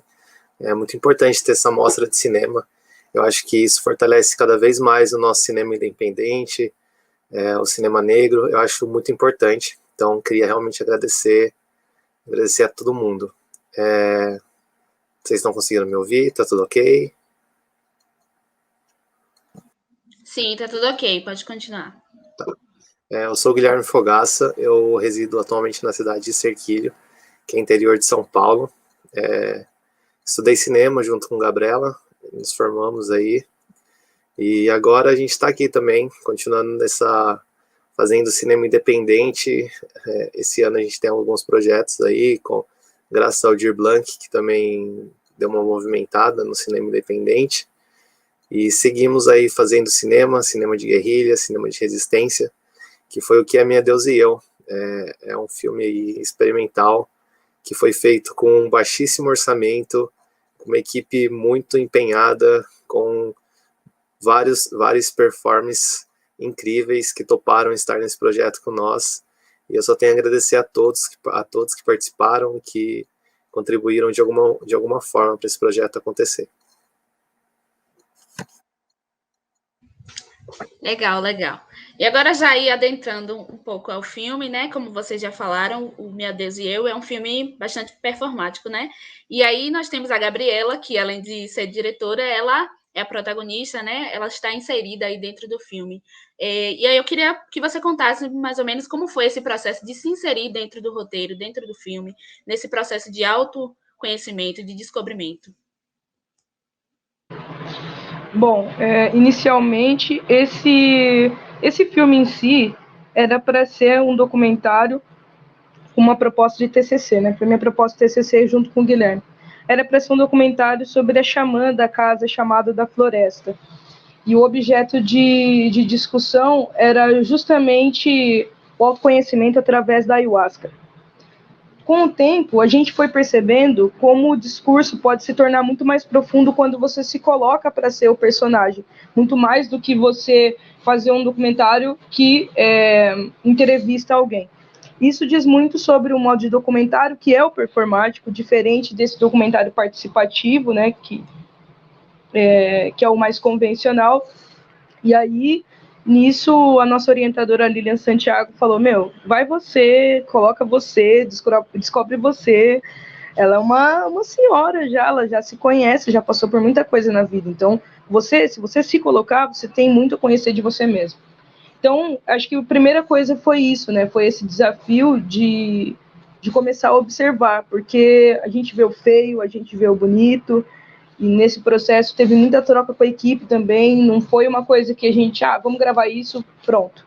Teve muita discussão, teve muita experimentação, tiveram diárias que a gente gravou, mas não fizeram parte do produto final, porque a proposta era essa mesmo, a gente ia ao longo do tempo entendendo qual poderia ser a força do filme conforme a gente fosse se descobrindo. Então, me colocar nesse filme mudou muito minha cabeça em muitos sentidos, mudou muito minha percepção sobre o meu corpo e como ele ocupa a sociedade, como que ele é enxergado pela sociedade, como ele enxerga a sociedade. Então foi muito proveitoso para mim, mas digo que foi uma porta que abriu, que eu ainda estou adentrando, ainda estou vendo como acontece, mas de resumo é isso. É uma forma de você colocar um espelho diante de você mesmo e falar o que tem aqui, o que tem dentro, o que tem fora, o que eu quero, o que eu não quero, o que eu preciso trazer, o que eu preciso deixar embora. Foi muito profundo para mim, sinceramente. E como foi para você aí se dividir entre essa linha tênue, né? De você estar fazendo um trabalho, que é o filme em si, mas também estar nesse processo de se descobrir, né? Porque muitas vezes esse processo de descobrimento é mais íntimo da gente, que a gente não quer mostrar, que a gente quer se resguardar. E esse processo seu de descobrimento aconteceu diante das câmeras e virou um filme, né? E tá aí para o Brasil todo ver, o mundo ver. Como foi para você se dividir, né? Bom, como você bem falou, a gente não gosta de mostrar essas coisas, né? Porque é isso, é a gente mostrando nossa vulnerabilidade. Acredito que tudo começou em 2018, no início de 2018, quando eu comecei a frequentar a casa chamada da Floresta. Conheci algumas medicinas da floresta também, inclusive a ayahuasca. E cada vez que eu ia para lá, eu saía com mais dúvida, com mais perguntas a fazer. Então eu percebi que isso e tudo que estava acontecendo à minha volta, na minha vida, estava me pedindo que eu começasse a olhar para a minha ancestralidade e para a necessidade de evolução. Porque até aquele momento eu estava vivendo muito assim, empurrando as coisas com a barriga mesmo, sabe? Em questão de não aceitar as necessidades de mudança. Então, foi um momento que eu precisei olhar, precisei dar uma dedicação a isso. Então, 2019 inteiro, praticamente, foi desse trabalho, que eu posso dizer que é um trabalho espiritual. Não necessariamente vinculado a alguma religião, mas de ancestralidade pode conversar com a espiritualidade, e como nós podemos conversar com os nossos ancestrais através dela. Então, acredito que é isso, né? Tipo, é trabalhoso, porque no meio do caminho você percebe que tem coisa que vai demorar muito tempo para mudar. Mas mesmo assim, eu acho que todo mundo acaba passando por esse processo, né? Todo mundo acaba passando pelo processo do auto-olhar, ou pelo menos deveria passar. E mesmo com as suas dificuldades, isso precisa acontecer. Então a gente fica estagnado no tempo, né? E eu queria aproveitar cada vez mais o meu tempo. Ótimo, ótimo, isso mesmo. E aí, agora, voltando para a questão da performance, a gente percebe, né, assistindo o filme, que foi tudo muito bem amarrado, muito bem montado, né? Eu fiquei, assim, vendo a beleza, assim, né, de quando entrava as performances que combinava com as cenas suas, e eu fiquei, assim, foi muito bem montado. A edição foi muito bem feita, né? E aí eu queria que vocês contassem, né, como foi esse processo aí de edição, né? Como foi essa decisão de onde vai entrar a performance e tal, que vai casar com a cena sua do seu descobrimento e tal ali. As músicas também, a trilha sonora que foi usada, e eu ficava vendo assim que os movimentos da performance se combinavam com as músicas que estavam tocando na trilha sonora, e eu fiquei assim, nossa, velho, que produção, que edição. Foi tudo amarradinho, tudo feito pro filme ficar perfeito, assim. Aí eu queria que vocês contassem, né, como foi esse processo, assim, de edição, né, de pós, assim, né? Camila Jan. Camila Jan é a pessoa responsável por isso. É uma pessoa assim que tem uma maestria com a montagem que eu fico de cara, de cara. Foi uma pessoa que desde do primeiro filme que eu produzi está comigo até hoje. E não tenho nem o que falar, assim, é muita sensibilidade. Eu acho que foi uma pessoa fundamental, porque é muita sensibilidade, muito relacionamento também com a música, é uma pessoa que se relaciona com a música. Então, é isso, é um processo que foi muito fluido, sabe? Eu não sinto que precisaram de muitos cortes para chegar nesse resultado que chegou. Porque é uma pessoa que parece que entrou dentro da minha cabeça, assim, eu falava, pô, tava pensando em fazer isso, só que é muito difícil você explicar, assim, determinadas coisas, sabe, determinados resultados que quem vai fazer é um programa, sabe, uma máquina. E é uma pessoa que conseguiu traduzir, assim, o que eu tava sentindo, né, que eu já tinha traduzido em palavras, então já tinha um ruído aí. É uma pessoa incrível, Camila Jão, o nome desse acontecimento. Esse processo, é legal falar que a gente teve um primeiro corte, a gente não teve um tempo de pós muito grande, então a gente teve um primeiro corte e mandou para um grupo musical que também frequenta essa casa, que chama Dois Sóis, que é a Rebeca Durães e o Pedro, e aí em cima disso eles fizeram uma primeira trilha e nos enviaram, que também foi base ali para essa montagem depois ficar mais afinadinha e ficar tudo dentro ali, falando entre si e conversando. Então teve bastante uma sinergia mesmo da equipe, e realmente Camila Jan é uma pessoa incrível aí que consegue dar sentido a coisas impossíveis e deixar tudo muito bonito. Ótimo. E aí, Gabriela, você tocou numa coisa interessante da sensibilidade, né? Vocês fizeram algum trabalho de pré-produção, assim, de preparar as pessoas da equipe que iam participar da produção aí do filme, de preparar as pessoas no sentido de não iniciar, mas explicar de onde seria gravado, né, essa questão da casa lá, da casa floresta e tal. Se houve alguma iniciação dessas pessoas, não iniciação em si, mas uma preparação das pessoas para tratar sobre o tema, né? Para também se atentar a essa questão de trilha sonora e tal, essa questão da sensibilidade mesmo do momento do local. Certo. Posso falar um pouquinho dessa? Pode. Já que ia falar um pouco da pré-produção, acho que é uma área que eu tive bastante ativamente, a Gabriela também me ajudou muito nisso, mas foi um processo muito incrível, assim, eu acho que desde esse projeto, o pitching dele, a gente teve um pitching para esse projeto ser aprovado. Eu acho que no pitching dele, a apresentação de Gabriela, já foi uma apresentação onde já trouxe a energia do que seria esse trabalho. E a partir dali, as pessoas que se envolveram, quiseram participar, estavam em sintonia e quiseram conhecer essa cultura que a gente ia falar. Porque é isso, né? A gente tem que ter muito respeito e saber que a gente fez uma filmagem durante trabalhos espirituais das pessoas. Então, se você não tem um silêncio, um respeito, um cuidado mesmo ali nas suas palavras, o jeito que você vai se comportar, você atrapalha tudo, nada flui.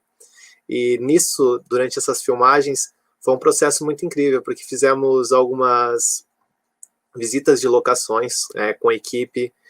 Parte da equipe já tinha consagrado a ayahuasca, algumas pessoas ainda não.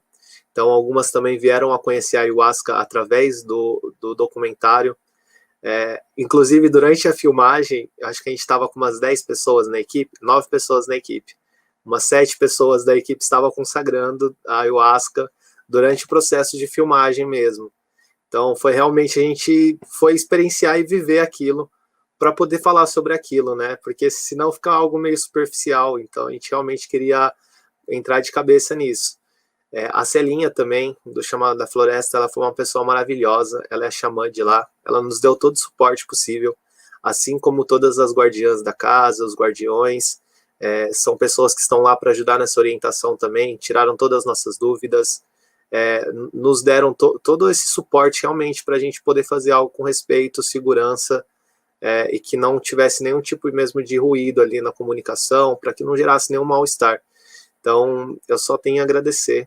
E acho que Gabriela pode complementar aí sobre a questão da preparação de elenco também, que foi algo bem incrível aí. Em relação às pessoas que fizeram parte, que são as pessoas que performaram, algumas delas eu já conhecia. Não, todas essas pessoas eu já conhecia. E são pessoas que o trabalho também está muito ligado a isso, ao autoconhecimento, à relação do corpo com o corpo. Então, essa sensibilidade se dá no momento que essas pessoas também querem fazer esse mesmo processo, né? Acaba que é um filme que eu coloco meu corpo como protagonista, mas que todas as pessoas estão passando pelo mesmo processo. E assim, a equipe em si, procurei sempre, foi uma direção que muitas vezes eu sinto que foi coletiva, sabe? Não foi uma direção assim que faz isso, faz aquilo, né? Foi bem coletivo, porque lembro de uma pessoa ou outra que sentou e falou para mim: por que você quis fazer esse filme, né? E aí quando eu começava a falar, eu não conseguia relacionar isso apenas a uma ideia cinematográfica, mas uma ideia de experimentação. E eu acredito que isso cativa as pessoas, sabe? O fato da gente se olhar como com carinho, sabe? Com cuidado, é uma coisa que cativa as pessoas. Então, eu acredito que essa foi a maior aproximação, a sensibilidade. Então, por isso que sinto que foi muito mais prático, mais fácil na hora de filmar, porque todo mundo estava em sintonia, todo mundo sabia o que estava indo fazer lá, né? Sinto que também tiveram algumas pessoas que não estavam tão dentro, porque não tem aproximação, mas mesmo assim com muito respeito. Então, foi importante, tudo que aconteceu foi muito importante. Ótimo. E aí, eu queria que vocês explicassem aí também um pouco do que é a ayahuasca, né? É um termo aí que não é falado assim no filme, mas aí na sinopse a gente já vê mais ou menos sobre o que vai ser tratado o filme. E aí eu queria que vocês explicassem mais ou menos o que é a ayahuasca. Vocês conseguiram me ouvir? Sim. Bom, o que é a ayahuasca? Da forma mais crua mesmo, é uma medicina xamânica, cultuada pelos nativos aqui do Brasil, o que era antes de Brasil, né? E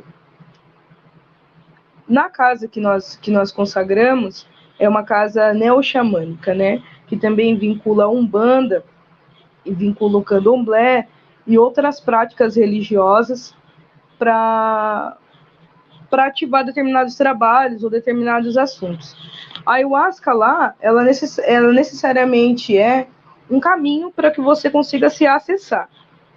É considerada uma droga lícita, mesmo que não seja uma droga, né? Mas também sinto que é uma coisa muito ampla. É uma medicina, mas que tem um conceito muito amplo. Então, eu recomendo sempre que se faça a leitura e que se faça o estudo sobre ela, para que não fique uma coisa superficial, ou também que, a Gabriela disse que isso, que aquilo, porque eu não tenho propriedade para dizer o que ela é. Eu experimentei ela, mas eu não sou a pessoa que trouxe ela para cá, que trouxe ela para o mundo, Só me sinto responsável por incentivar o uso responsável dela, né? O uso consciente dela. Mas, assim, determinar o que ela seria prepotência da minha parte, porque ela é muitas coisas, ainda coisas que eu não descobri, que eu preciso continuar usando muito mais para entender. Falando um pouco da parte técnica, assim, sobre a ayahuasca, ela é um chá que ela é feito de uma folha e de um cipó. É a folha da chacrona e o cipó mariri ou jagube, conhecido. Essas plantas elas são encontradas, a planta e o cipó, ela é encontrada normalmente na região amazônica e ela é cultuada por os povos nativos há mais de 5.000 anos, então realmente é algo muito ancestral. É cultuada também no Peru, na América Latina tem alguns países aqui que já fazem uso dela há muito tempo, chamam também como chá de almas, porque ela ativa o DMT, que o DMT é um composto químico que a gente já produz normalmente no nosso corpo, mas a gente tem uma enzima no nosso estômago que ela sintetiza e faz com que esse DMT não chegue necessariamente ao cérebro, e quando a gente toma esse chá, o jagube, ele inibe essa enzima, então, e a chacrona, ela tem o DMT. Então, a partir do uso desse chá, ele faz com que você tenha acesso ao DMT, e é essa molécula que ela é presente em tudo no universo. Então, é por isso que você tem acessos a entender traumas dentro de você, a ver lembranças, desperta sentimentos. Aí, para cada pessoa, é de uma forma, cada experiência vai ser de um jeito. E realmente é importante se usar dentro de contextos. No Brasil, ela é legalizada dentro de contexto religioso. Então, se alguém está usando DMT que não seja em contexto religioso, isso não é legalizado, de certo modo. Então, por isso que é importante lembrar isso, que se use de uma forma responsável, desculpa, em lugares responsáveis, em lugares que realmente tenham cuidado, que façam isso de uma forma responsável, de te orientar, de te explicar para você ter uma boa experiência. Acho que é mais isso a parte técnica, assim. Muito interessante. E aí, como a gente falou da trilha sonora, questão da edição e tal, e a gente percebe que a fotografia do filme também foi muito cuidadosa, né?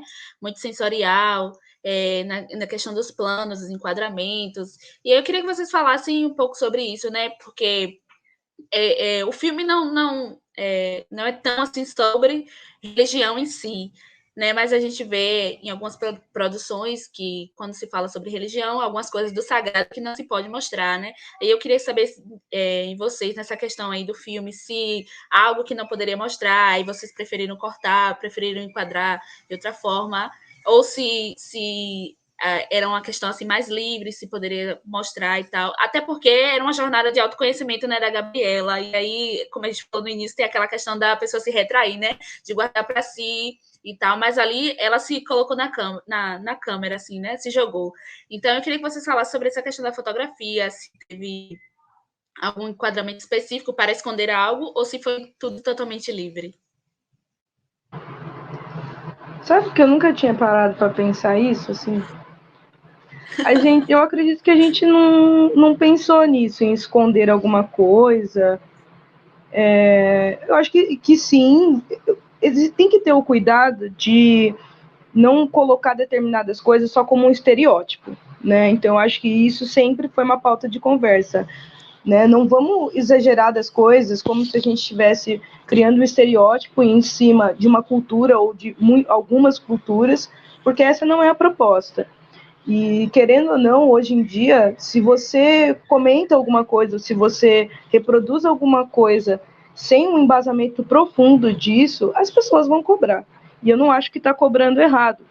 Então, sempre o importante para a gente era mostrar coisas que estão relacionadas ao autoconhecimento. E a performance, ela por si só é isso, né? As performances, elas eram ativadas por um sentimento inicial.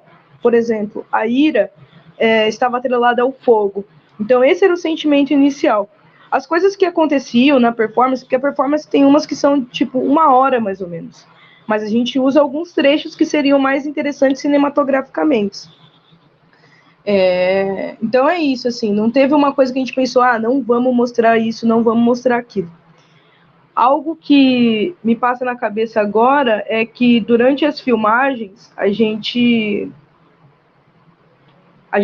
alguma parte da equipe conheceu uma pessoa querida que infelizmente faleceu, e aí a gente achou conveniente não colocar isso para, sei lá, qualquer familiar não ficar chateado de alguma forma, ou para não pensarem que de certa forma a gente estava usando isso para apelar, sabe? Então foi uma opção a gente não usar as imagens que tinham essa pessoa, mesmo que a gente tivesse conversado muito sobre o quanto era importante também ela ser lembrada. Então, acredito que esse é um bom momento, né? A Diana, que fez parte do Chamado da Floresta, uma pessoa de extrema importância para a gente, porque uma das gravações foi num ritual proposto por ela. Mas é isso, a imagem a gente não quis usar, mas a memória dela está com a gente nesse filme. Muito bonita essa ação de vocês. E Você quer também falar, Guilherme? Pode falar. só um processo que eu acho que é legal também de pontuar, é que durante todo esse trabalho, durante todas as filmagens, não teve alguma limitação referente, sei lá, alguém da casa falar, não, é melhor vocês não gravarem isso, ou melhor não gravar isso. Sempre teve essa abertura, porque sempre foi conversado a respeito realmente de manter um respeito, né, manter esse olhar de igual para igual, de não querer estereotipar nada. Então, a gente sempre teve essa liberdade completa. Acho que era isso que eu queria pontuar aqui. Pronto. E a gente percebe que o filme em si, como com o relato aí da Gabriela agora, foi muito cuidadoso, né? Essa questão do sentimento, da memória, do autoconhecimento. E ele se encaixa aí, né? Não é à toa que foi selecionado, né? Na mostra, né? O tema da mostra desse ano é Nossa Vida em Tela. E esse filme aí representa bem, né? Já que é a Gabriela que está em tela, né, numa jornada de autoconhecimento. Aí eu gostaria que vocês falassem um pouco também da importância, né, dessa importância de se ver em tela, de se colocar em tela, e aí, ainda mais numa mostra de cinema negro, né, que a gente sabe que cada vez mais é importante que os negros estejam ocupando os espaços, que os negros estejam produzindo, que os negros estejam falando sobre negros, mostrando as histórias, seus ancestrais, que isso seja documentado para que não se perca, né? Porque a gente sabe que muitas coisas dos nossos ancestrais se perderam, né? Que não foram repassadas de gerações para gerações. A gente sabe que agora, com o avanço da tecnologia, a gente tem a possibilidade de documentar isso, de gravar, de fazer documentários, de fazer filmes. E aí eu gostaria que vocês falassem um pouco dessa importância, né? De se colocar em tela, de se colocar em tela e também de se ver em tela, esse sentimento assim de se ver em tela, de poder representar aquelas pessoas que não puderam ser representadas antes, que não tiveram essa oportunidade e que agora vocês têm, né?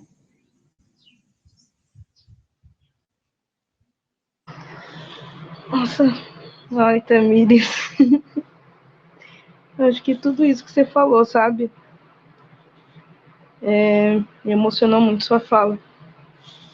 Quando a gente estava pesquisando como fazer esse documentário, o primeiro livro que a gente se baseou foi Introdução ao Documentário do Bill Nichols, né? É uma referência gringa, mas é a base do documentário, assim, clássico, né? E um dos tipos de documentário que teve muita repercussão foi o documentário performático, e ainda mais se tratando das pessoas pretas norte-americanas, né, afro-americanas, que estavam cansados de alguém falar como que era a vida deles, né? A frase clássica é: nós falamos sobre nós para nós, ou nós falamos sobre nós para vocês. Então, isso foi o norte, assim, né? Foi o norte para mim, porque é foda essa fala que você fez. Teve muita gente que passou que não teve essa oportunidade, sabe? De falar, de se expressar, de ser visto, ser valorizado pela pessoa forte que é, pelas histórias que tem, pela cultura que carrega. E era a brecha que eu queria, assim, poder fazer isso, documentar, registrar e estudar a partir do meu próprio corpo. Meu corpo hoje, ele carrega a história de muita gente que veio antes de mim. Então, quando eu faço isso, eu também estou levando a história dessa gente, né? Então, seja no cinema, seja na música, seja no teatro, seja dentro de uma escola, não interessa, né? É uma coisa que, onde a gente está fazendo história e está passando a nossa cultura. Para mim, isso é a coisa mais importante que tem. Então, é uma fala muito, muito importante, assim, e é muito importante para mim continuar fazendo isso com os meus trabalhos.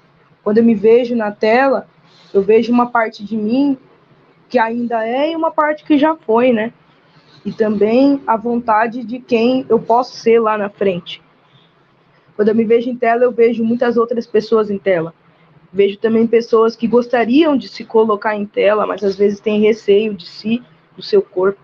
Então é como comentei lá na primeira pergunta, né? Quando eu me experimento, eu convido a outra pessoa a se experimentar também.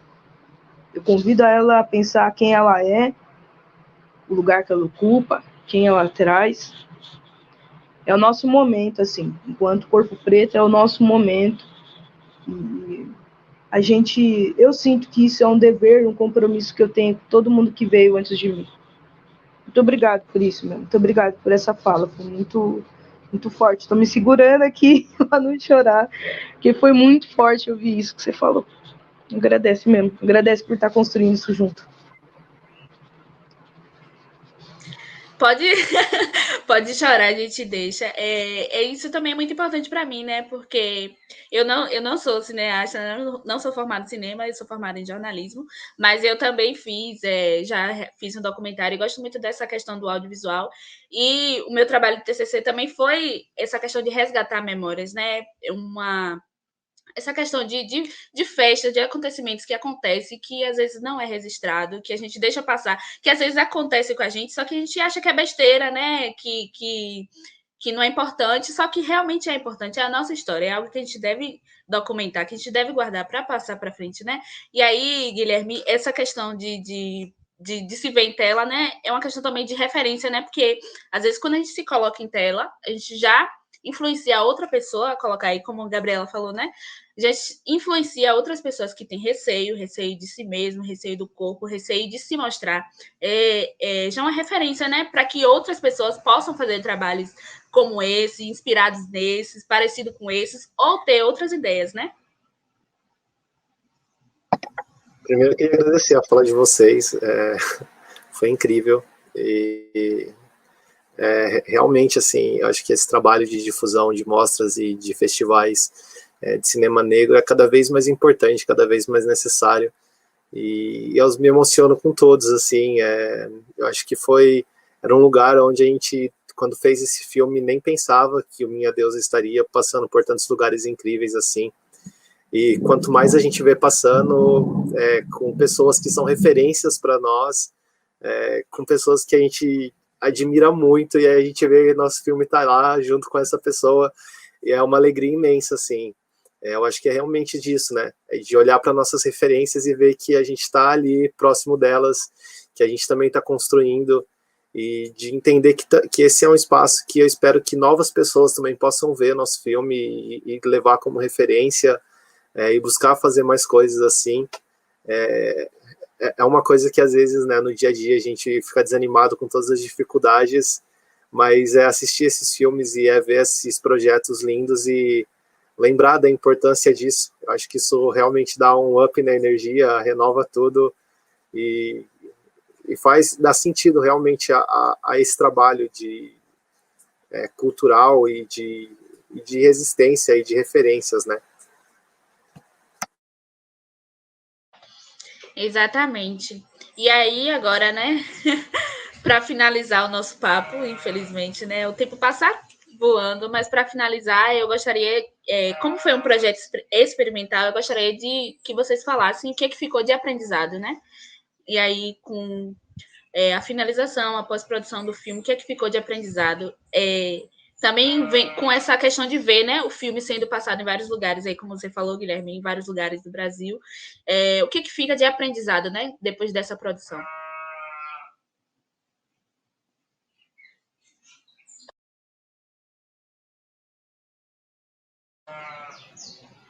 Vocês conseguiram me ouvir?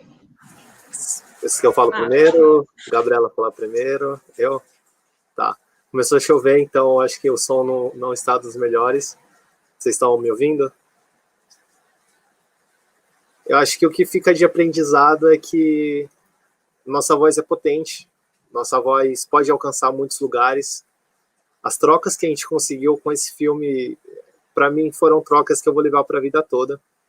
Tanto no processo, tanto desde antes desse projeto, eu acho que o processo ali, as amizades que saíram desse projeto, o carinho, o amor pelas pessoas, essas trocas posteriores, aonde esse filme chegou, as pessoas que puderam assistir. Eu não imaginava que teria tanta gente assim que poderia ter assistido esse filme. Não era algo plausível ali na minha cabeça. E vendo hoje isso, eu só tenho a agradecer. Eu acho que eu sou muito grato. Eu acho que um sentimento que vem de tudo isso é de realização e gratidão mesmo por todo esse aprendizado. E quero agradecer a vocês pelo festival, pela mostra. E continue. Continue. Eu sei que dá muito trabalho, mas parabéns e continue.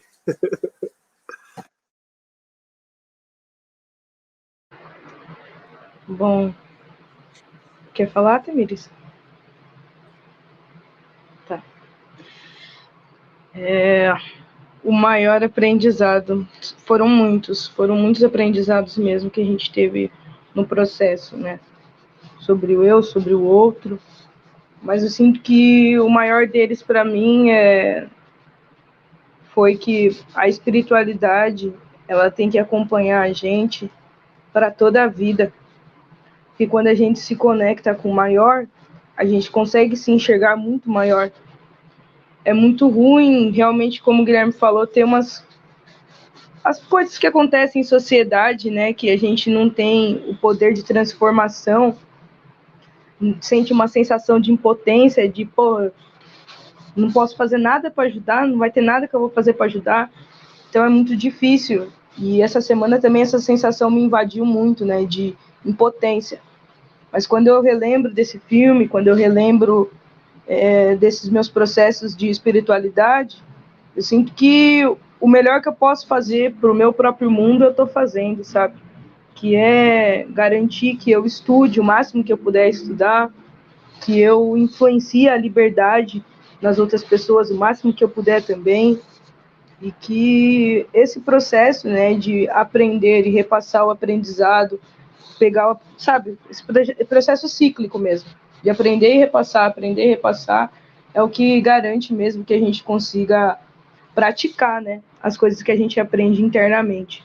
Então, o maior aprendizado realmente foi esse, a necessidade de conexão consigo, com o maior, e nunca largar a mão da espiritualidade, porque o que acontece na Terra é muito difícil mesmo.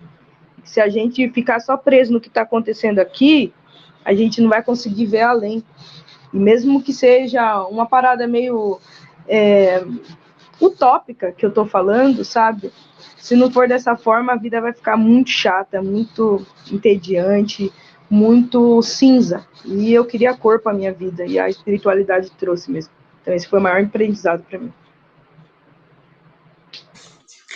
E pode ter certeza que o filme de vocês, ele, por ter essa questão, né, sensorial, cuidadosa, pelo menos em mim, despertou muito essa curiosidade, né, de poder saber mais, de poder se conhecer, ter essa jornada de autoconhecimento. Então, o filme de vocês aí cumpriu um papel maravilhoso aí, né, de instigar as pessoas, né, de não ficar parado, não ficar na vida monótona, né, mas de continuar, procurar se conhecer.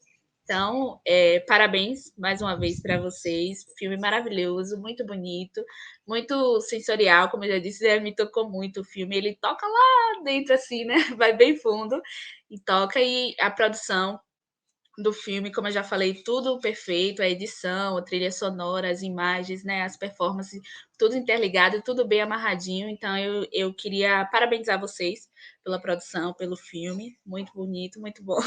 E queria agradecer vocês também por estar aqui presente com a gente nesse bate-papo curtíssimo, né, que o tempo passa rápido, né, mas eu queria agradecer vocês por terem aceitado o convite de participar desse bate-papo, né, e vocês gostariam de falar mais alguma coisa? umas considerações finais, vocês que sabem, estão abertos a falar. Queria parabenizar também pelo trabalho que vocês estão fazendo. Vou começar a acompanhar mais o grupo de vocês. Muito feliz de saber que isso está acontecendo. E é isso. Muita luz para a gente aqui nesse 2021 e para a vida. Quero te agradecer, Tamires, agradecer ao DE Produções, agradecer ao festival, à mostra. E obrigado. Obrigado mesmo. Seguimos e vamos que vamos. Que tenho mais. Próxima vez seja pessoalmente. Pois é, que a pandemia possa proporcionar que seja pessoalmente, né? Então, gente, muito obrigada mais uma vez. A Aldeia Produções agradece a vocês, a Como Vermelho, né? Todo o pessoal da Mostra de Cinema Negro de São Félix agradece a vocês. Muito obrigado mesmo e boa tarde.